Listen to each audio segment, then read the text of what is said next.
están? Hoy vamos a ver las secuencias temporales, donde contamos una historia narrada y en un orden y una secuencia. Pero para que ustedes la entiendan, la vamos a explicar a continuación. Así que observen. ¿Qué debo hacer para inflar un globo? Primero debo tener mi globo y luego comenzar a soplar y a soplar y a soplar hasta tener mi globo inflado. Muy bien, no va a explotar ese foco.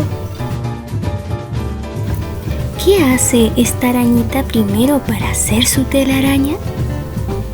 La arañita primero debe empezar a tejer de a poquito hasta que finalmente logra hacer su telaraña. Ahora te toca a ti ordenar las secuencias. ¿Qué hace la niña para lavarse los dientes?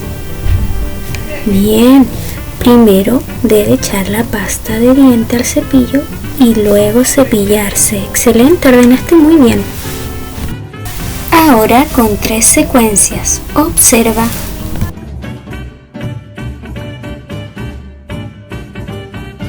La vela está encendida, pero el niño sopló y sopló y la apagó.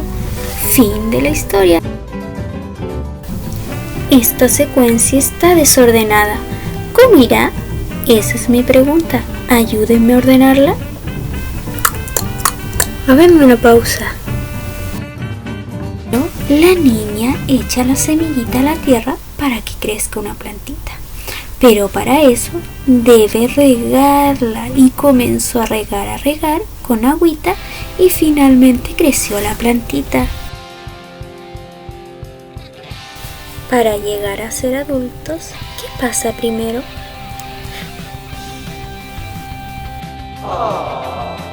Primero somos unos bebés, luego comenzamos a ser niños y empezamos a crecer hasta llegar a ser adultos. Lo hiciste excelente. Ahora puedes volver a verlo con tu mamá y así poder trabajar nuevamente. Cuídense, nos vemos pronto.